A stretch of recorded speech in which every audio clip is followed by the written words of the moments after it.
بسم اللہ الرحمن الرحیم۔ السلام علیکم۔ پروگرام اختلاف رائے کے ساتھ میں افتخار کاظمی اور پاکستان کے لیے اچھی خبروں کا دن ہے، اور اچھی خبر یہ ہے کہ پاکستان کا نام فیٹف کی گرے لسٹ سے نکال دیا گیا اور پاکستان اب اس لسٹ میں آ گیا جسے وائٹ لسٹ کہا جاتا ہے، اور پاکستان اب دنیا بھر کے ساتھ اپنے تجارتی کاروباری لین دین میں آسانی ہوگی۔ اور پاکستان کے اوپر جو ایک لیبل لگا ہوا تھا، پاکستان تقریباً 52 ماہ FATF کی گرے لسٹ میں رہا ہے۔ 2018 میں پاکستان کو گرے لسٹ میں ڈالا گیا تھا۔ اب پاکستان جو ہے وہ اینٹی منی لانڈرنگ اور ٹیرر فائنینسنگ قانون پر عمل کرنے کے بعد جو ہے وہ اس لسٹ سے باہر نکلا ہے، اور اس لسٹ سے نکلنے کا مطلب یہ کہ پاکستان کے دنیا کے ساتھ جو تجارتی معاملات ہیں وہ بہتر ہو جائیں گے۔ اس کے اوپر پچھلے 4 سال سے کام جاری تھا، اور جب پاکستان کا نام فیٹف کی گرے لسٹ میں ڈالا گیا تھا تو اس وقت ہی فوج کے اندر ایک خصوصی مانیٹرنگ سیل قائم کیا گیا تھا جس میں اس گرے لسٹ سے نکلنے کے لیے اقدامات کیے گئے تھے۔ تو 4 سال کی محنت شاکہ کے بعد بے شک اس میں پچھلی حکومت بھی شامل ہے، اور خاص طور تو یہ بات مان چکے ہیں کہ ان کے پاس اختیارات ہی نہیں تھے اور ان کی حکومت کوئی اور چلاتا تھا۔ تو جو حکومت چلاتے تھے ان کو کریڈٹ دینا چاہیے کہ ان کی وجہ سے پاکستان گرے لسٹ سے نکل گیا ہے۔ خاص کے خلاف جو فیصلہ آیا الیکشن کمیشن کا، جس میں انہیں نااہل قرار دیا گیا، اس کے مطابق خاصب جو ہے وہ 5 سال کے نااہل نہیں ہے بلکہ انہیں 63 PEC کے تحت نااہل قرار دیا گیا، جس کا مطلب یہ ہے کہ وہ موجودہ اسمبلیوں کی مدت پوری ہونے تک نااہل رہیں گے۔ تو ان کی نااہلی کی مدت جو ہے وہ تقریباً 1 سال سے بھی کم عرصہ بنتی ہے، کیونکہ اگلے سال اگست میں یہ اسمبلیاں جو ہے اگست یا سپٹمبر میں پروبیبلی ختم ہو جائے گی، تو خاصب اس سے باہر آ جائیں گے، لیکن اس سے پہلے وہ ظاہر عدالتوں میں جائیں گے اور یہ کیس وہاں پر بھی ختم ہو سکتا ہے۔ جو بڑا فیصلہ کیا الیکشن کمیشن نے کہ یہ معاملہ کرمنل پروسیڈنگ کے لیے فارورڈ کیا ہے، جس کا مطلب ہے کہ ان کے خلاف مقدمات درج کیے جائیں، ان کا جو معاملہ ہے وہ کسی سیشن یا جو نچلی عدالت ہے اس کے اندر چلایا جائے۔ ان عدالتوں میں ان کو سزا ہو سکتی ہے، اور اس میں جو ہے وہ کم از کم سزا 5 سال ہے، اس کے علاوہ بھاری جرمانہ بھی شامل ہے۔ سب سے بڑی بات یہ کہ یہ توقع کی جا رہی تھی کہ جس طرح خاص صاحب نے لوگوں سے حلف لیے پچھلے کچھ دنوں میں، جیسے ہی خاص صاحب ڈسکوالیفائی ہو گئے پورے ملک میں جو ہے وہ پورا ملک جام ہو جائے گا، اور تمام کیپٹل جو ہیں وہاں پہ ہنگامے شروع ہو جائیں گے اور سڑکیں بند ہو جائیں گی۔ ہوا ہنگامہ، لیکن ایسا نہیں ہوا، یہ اتنا ہی ہنگامہ ہوا جیسے وہ کہتے ہیں نا بہت شور سنتے تھے پہلو میں دل کا، جو چیرا تو ایک قطرہ ایک خون نکلا، تو یہ اتنا ہی تھا۔ یعنی وہ جو ببل خاص صاحب لانگ مارچ کا اور اپنی فین فالوئنگ کی بنیاد پہ دعویٰ کرتے ہیں کہ وہ ملک کے 22 کروڑ عوام ان کے ساتھ ہیں اور وہ یعنی اینٹ سے اینٹ بجا دیں گے، تو ایسا کچھ نہیں ہوا، کیونکہ پارٹی نہیں تھی، اور تحریک انصاف والے اگر پارٹی نہ ہو تو پھر وہ ان کا کسی اور معاملے سے لینا دینا نہیں ہوتا۔ اگر خاص صاحب کوئی جلسہ رکھ لیتے یا کوئی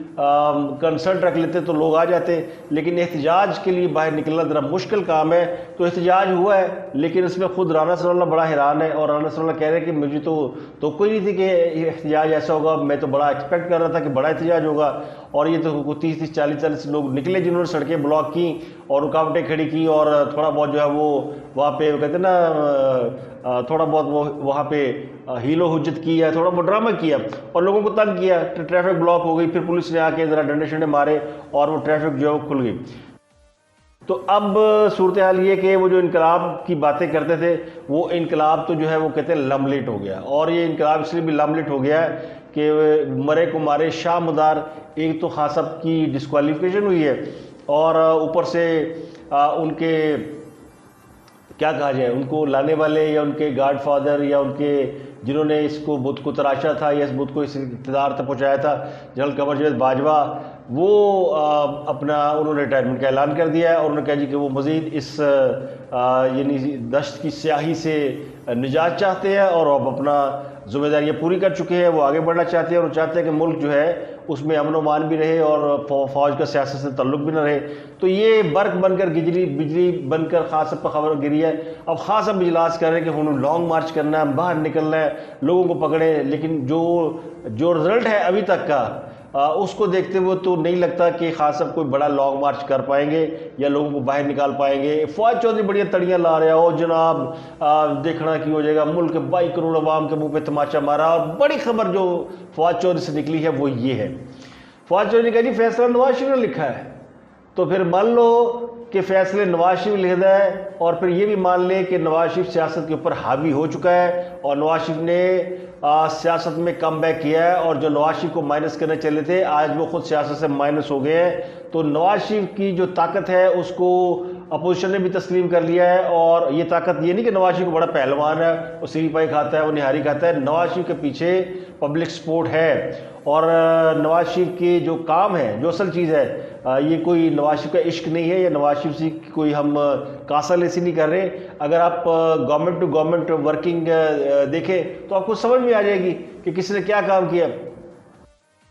تو پاکستان میں جو پچھلے 10-20 سال سے حکومتیں رہی ہیں ان میں جو سب سے بہتر پرفارمنس ہے وہ نواز شریف کا دور حکومت ہے، اس میں کوئی شک نہیں ہے۔ اس کے بعد آنے والی عمران خان کی حکومت جو ہے وہ بالکل ہی یعنی اس نے لٹیا ڈبو دی، اور اب جو حکومت ہے وہ بھی ظاہر ہے وہ سنبھل نہیں پا رہی، تو ان کی بھی کارکردگی اس لیول کی نہیں ہے جو کہ نواز شریف دور حکومت میں تھی۔ تو یہ کچھ بلیسنگ بھی ہوتی ہے۔ میں سمجھتا ہوں کہ پاکستان کے اوپر جو نوسط کے سائے تھے وہ ٹلنے شروع ہو گئے ہیں، اور اب انشاءاللہ پاکستان کے لیے اچھی خبروں کا وقت آ گیا ہے، اور یہ اچھی خبریں شروع ہو گئی ہے۔ فیٹف سے نکلنا اس کا مطلب ہے کہ دنیا کے ساتھ دنیا اب آپ کے اوپر کویسچن نہیں کرے گی۔ IMF نے بھی آپ سے معاہدہ کرتے ہوئے یہ شرط رکھی تھی کہ آپ فیٹف کی گرے لسٹ سے نکل جائیں۔ تو فیٹف ایک بہت بڑا آپ کے اوپر وہ لگا ہوا تھا، وہ کہتے ہیں بیریئر، جو کہ ہٹ گیا ہے۔ اور اب خان صاحب نے اجلاس کیے ہیں، اور ایک اجلاس ابھی بھی جاری ہے جب میں آپ سے بات کر رہا ہوں، اور اس میں بھی فیصلہ ہو رہا ہے۔ وکلا سے بھی انہوں نے میٹنگ کر لی ہے، اور اس کے علاوہ اپنے پارٹی لیڈروں سے بھی میٹنگ کر لی ہے۔ اور خان کا خیال یہ تھا کہ پاکستان جو ہے وہ جیم ہو جائے گا، اب نہیں ہوا تو اب وہ کیا کریں گے۔ اب یہ ڈسکوالیفیکیشن کے اوپر وہ کورٹ میں جائیں گے، کورٹ ان کو اس کے اوپر شاید ڈسکوالیفیکیشن ان کی ختم کر دے یا اس کو دوبارہ ریڈو کرے، کچھ کرے، لیکن جو ہونا سی ہو گیا۔ اب خان صاحب کے ساتھ ساری زندگی یہ لگا رہے گا کہ وہ کرپشن پر ڈسکوالیفائی، کرپشن پر نااہل ہوئے ہیں، اور دوسرے نے بڑی گلا کرتے تھے کرپشن تھے، فلانے نے کرپشن کی ہے اور جھوٹے الزام لگاتے تھے۔ تو اب جو ہے وہ خود ان پہ یہ وقت آ گیا ہے، اور بہت وہ جلسوں میں کہا کرتے تھے میں ایماندار ہوں، میں صادق امین ہوں، باقی سارے چور ہیں، ڈاکو ہیں۔ تو اب سب کو یہ رائٹ مل گیا کہ وہ آپ کے نام کے ساتھ کرپٹ اور بے ایمان اور جو کچھ لکھنا چاہیں وہ لکھ سکتے ہیں۔ تو یہ خان صاحب ان حالات میں پہنچے اپنی وجہ سے، اور انہوں نے اپنی جو سیاست جو ان کی ہے، جو جسے کہتے ہیں کہ ون وے ٹریفک چلاتے ہیں، وہ سمجھتے ہیں کہ ان سے زیادہ عقل مند انسان دنیا میں کوئی نہیں ہے، اور ان سے زیادہ دنیا کو جانتا کوئی نہیں ہے، اور وہ پاکستان کے لیے واحد جو ہے وہ رہنما ہے، باقی سارے جو چور ڈاکو ہیں۔ تو یہ جو لائن انہوں نے ڈرا کی ہے آج وہ اسی کا خمیازہ بھگت رہے ہیں۔ اب خان صاحب کا آخری امتحان تو شروع ہو گیا نا، اب تو اگر انہوں نے لانگ مارچ کرنا ہے تو اس کے علاوہ تو اور اس سے اچھا موقع اور کیا ہو سکتا ہے۔ ان کو ایک لیجیٹیمیٹ ایک ایکسکیوز بھی مل گیا کہ جی مجھے ڈسکوالیفائی کر دیا گیا۔ وہ امریکہ والا بیانیہ تو ٹھوس ہو گیا، وہ جو سازش تھی، امریکی سازش تھی، وہ جو مداخلت تھی، وہ تو سارا جو ہے وہ ختم ہو گیا۔ وہ جو یہ تھا کہ جی لوگ بک گئے پیسے دے کے، وہ بھی سارا جھوٹ اور جھوٹ چتالی، تو لوگوں کو پتہ چل گیا اب خان صاحب کے پاس بیچنے کے لیے کچھ نہیں ہے۔ لیکن خان صاحب نے جو ہے وہ کہتے ہیں نا کہ بڑی مشکل سے امت مسلمہ کو ایک لیڈر ملا تھا 70 سال کی محنت مشقت کے بعد، اور وہ بھی جو ہے وہ یعنی بالآخر جو کرپشن میں پکڑا گیا اور وہ چور نکلا۔ ویسے لوگ کہتے ہیں کہ خان صاحب کے اوپر جتنے چارجز لگائے گئے یہ تو شروع سے تھے، ثابت آج ہوا کسی نے پہلی مرتبہ اس بات کی ہمت کی ہے، اور کسی نے پہلی مرتبہ طاقت پکڑی ہے، اور سکندر سلطان راجہ جو ہے وہ ایک حلقے کا مخصوص لوگوں کا تو وہ ہیرو ہو گیا کہ جی بڑا دبنگ فیصلہ کیا ہے۔ ایک وہ جج ہے جو کہتے ہیں جی عمران خان بڑا پاپولر ہے، اور اس کی بڑی پاپولرٹی ہے، بڑی فین فالوئنگ ہے، تو وہ عمران خان کو کے خلاف فیصلہ تو دور کی بات، اس کے خلاف ریمارکس دیتے ہوئے گھبراتے ہیں۔ اور ایک یہ شخص تھا جس نے اپنے یعنی جس کو گالیاں دی گئیں، جس کو اوپر خان صاحب بڑے عرصے سے جس کو روز دباؤ میں لانے کے لیے سر عام گالیاں دیتے ہیں، لیکن اس نے اس لیگل پروسیس کو پورا کرنے کے بعد یہ فیصلہ اس اکیلے کا نہیں ہے، یہ 5 رکنی متفقہ یعنی بینچ کا متفقہ فیصلہ ہے، اور اس فیصلے کے نتیجے میں خان صاحب جو ہے وہ ڈسکوالیفائی ہوئے. اب ایک اور بڑا اہم کام ہوا ہے کہ ایک اور خان کے اوپر ایف آئی آر درج کرانے کی درخواست دی محسن شاہنواز راجہ نے. جب یہ فیصلہ آیا تو اس وقت پی ڈی اے کے ایم این اے سالے کے گارڈ نے جو گولی چلائی وہ محسن شاہنواز راجہ کا الزام یہ کہ وہ ان پہ چلائی گئی اور ان کو مارنے کی کوشش کی گئی کیونکہ وہ اس کے اندر جو ہے وہ مدعی تھے اور وہ بچ گئے. لیکن انہوں نے تھانے میں ایف آئی آر کی درخواست دے دی. تو یہ بھی اقدام قتل کا جو مقدمہ ہے وہ خان صاحب کے اوپر درج ہو سکتا ہے. خان صاحب نے اب جو اطلاعات ہے ابھی تک وہ یہ ہے کہ انہوں نے کہا جی کہ لوگ گھروں پہ چلے گئے, احتجاج چھوڑ دیں. وہ لوگ تو پہلے ہی چلے گئے. تو انہوں نے اب کیا کہا جائے 15 کروڑ عوام نکلے ہوئے تھے تو خان صاحب کہہ رہے جی چلے جائیں گے واپس لوگ, اب ہم لانگ مارچ کی کال دیں گے اور کال کا انتظار کریں. تو احتجاج ہوا ہی نہیں تو کس کو واپس بھیج رہے ہیں؟ وہ 2-2.5 لوگ بلکہ اس سے پہلے تو پھر بھی لوگ کہیں نہ کہیں زیادہ گیدر ہو جاتے تھے. یہ تو جو ریئیکشن آیا ہے یہ ریئیکشن جو ہے یہ وہ ہے جو خان صاحب کی پچھلے 6 سال میں جو خان صاحب نے اپنے بیانیے کی خود دھجیاں اڑائی ہیں نا اس کا نتیجہ ہے. ورنہ جو خان صاحب کو نکالتے ہوئے ریئیکشن آیا تھا وہ جینون ریئیکشن تھا. اس وقت لوگ واقعی ان کے پیچھے نکلے تھے. اب لوگوں کو بھی سمجھ آ گئی ہے کہ خان کا ایکچولی جو مسئلہ کیا ہے. اب خان کو جو ووٹ پڑھتے ہیں وہ ظاہر ہے وہ این بلاک کا ووٹ ہے, یعنی جو anti Nawaz Sharif anti people party vote ہے وہ ان کو پڑھنا ہی پڑھنا ہے. وہ لوگ جو کہ اس بات کے سخت مخالف ہے کہ سیاست میں خاندانی یا وراثت نہیں ہونی چاہیے, وہ لوگ تو ظاہر ہے اپنا سٹینڈ پہ وہ ان کو کہیں نہ کہیں کوئی نہ کوئی پلیٹ فارم چاہیے. ایسی جماعت جو کہ موروثی سیاست کے خلاف ہو تو عمران خان کی جماعت ہے تو وہ پلیٹ فارم تو رہے گا. اب عمران خان نہیں ہے تو ان کی جماعت کون سنبھالے گا یہ کویشچن ہے. اور عمران خان کی جماعت میں کئی لوگ امیدوار ہیں لیکن ابھی تک کسی کو ظاہر ہے بھی عمران خان چیئرمین تو ہیں ان کو پارٹی کی چیئرمین شپ سے تو نہیں ہٹایا گیا. حکومت کے لوگ ہیں وہ کہتے ہیں یہ تو کیس ہی کچھ نہیں ہے. ابھی تو ان کے اوپر جو اصل کیس ہے وہ تو باقی ہیں. ان کے اوپر جو وہ بحریہ ٹاؤن کے مالک جو ہے وہ کیا نام ہے ملک ریاض صاحب, ان کو جو برطانیہ سے ملنے والے 190 ملین پاؤنڈ ہیں ان کو واپس کر کے ان کے عوض ایک وہ عبدالقادر یونیورسٹی کی زمین اور وہ کچھ ہیرے کی انگوٹھیاں اور یہ سب جو لین دین کیا گیا وہ ایک اور بڑا مقدمہ ہے. ممنوعہ فنڈنگ کیس ایک اور بڑا مقدمہ ہے. تو ابھی تو پکچر شروع ہوئی ہے. خان صاحب ایک کیس میں نااہل ہوں گے, اس میں ان کو ریسٹور کر دیا جائے گا, دوسرے کیس میں نااہل ہو جائیں گے, پھر وہاں سے وہ عدالتوں میں جائیں گے, پھر تیسرے کیس میں نااہل ہو جائیں گے. تو پھر یعنی نیازی پھر عدالتوں میں گھومتا پھرے گا اور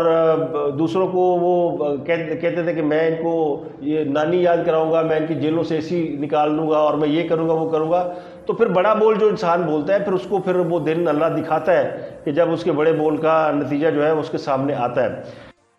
عمران خان صاحب نے یہ اعلان کیا اپنے دوستوں کو, قریبی لوگ آئے کہ جو کسی طریقے سے بھی ہوتا ہے تب لوگوں کو اکٹھا کریں اور لانگ مارچ کے لیے تیار رہیں اور اگلے 1-2 دنوں میں وہ لانگ مارچ کی کال دے سکتے ہیں. اب خان صاحب لانگ مارچ کریں شارٹ مارچ کریں لیکن جو کام ہونا تھا وہ تو ہو گیا ہے. ڈسکوالیفیکیشن بھی ان کی ہو گئی ہے اور باجوہ صاحب بھی چلے گئے ہیں اور اب وہ آرمی کے اپنی مرضی کا آرمی چیف نہ لگانے کی پوزیشن میں پہلے تھے نہ اب ہے اور نہ شاید کبھی آئے. تو آرمی چیف اب بھی جنہوں نے لگانا ہے انہوں نے لگانا ہے. ایسے لیے تو رولا پایا کہ فیصلے نواز شریف کر رہا ہے, تو فیصلے نواز شریف کر رہا ہے یہ عمران خان صاحب نے مان لیا ہے اور عمران خان صاحب نے ان کی جو سیاسی برتری ہے اس کو تسلیم کر لیا ہے. اور یہ بات پھر سب کو یاد رکھنی چاہیے, خان صاحب کو بھی یاد رکھنی چاہیے اور یہ سبق بھی ہے. عمران خان کی جو ڈسکوالیفیکیشن ہے نا یہ ایک بہت بڑا لیسن ہے تمام سیاستدانوں کے لیے کہ کسی کو بھی اپنے یعنی بڑا بول نہیں بولنا چاہیے اور سیاست میں رواداری اور جو سینسبلٹی ہے اس کو پرویل کرنا چاہیے. وہ میں نے پچھلے بھی لاگ میں کہا کہ جی وہ عمران خان نے وہ جو گھڑی ہے وہ دبئی کی مارکیٹ میں بیچنے کی کوشش کی تو مطلب یہ تھا کہ وہ بیچ دی گئی. کوشش سے مراد یہ تھا کہ چونکہ روانی میں کہ کوشش کی اس کا مطلب یہ نہیں گھڑی نہیں بکی, وہ بیچی گئی. تو اس کے بعد ہی پھر وہاں سے وہ خریدنے کے بعد شاہ سلیمان کو بتایا گیا. ویسے شاہ سلیمان پاکستان کا دورہ کر رہا ہے اور یہ خان صاحب کے لیے ایک اور بری خبر ہے. خان صاحب نے جب وہ شاہ سلیمان آئے تھے تو ان کی گاڑی ڈرائیو کی تھی اور خان صاحب نے اپنے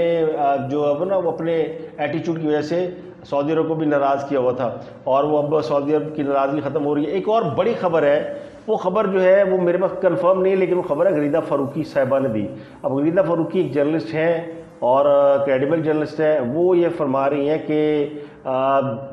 اگلے سال کے اوائل میں بھارتی وزیر اعظم پاکستان کا دورہ کریں گے۔ اب وہ یہ نریندر مودی کے بارے میں کہہ رہی ہیں اور کہہ رہی ہیں جی کہ اس بات کے چانسز ہیں، اور اس کی یعنی تفصیلات انہوں نے شیئر نہیں کی، لیکن انہوں نے کچھ یعنی دعویٰ کیا کہ جی وہ آئیں گے اور پاکستان کے ساتھ ایک بڑے عرصے سے چیزیں سیٹل ہو رہی تھیں اور تقریباً وہ طے پا گئی ہیں، اور اب وہ اگلے سال سے مراد یہ کہ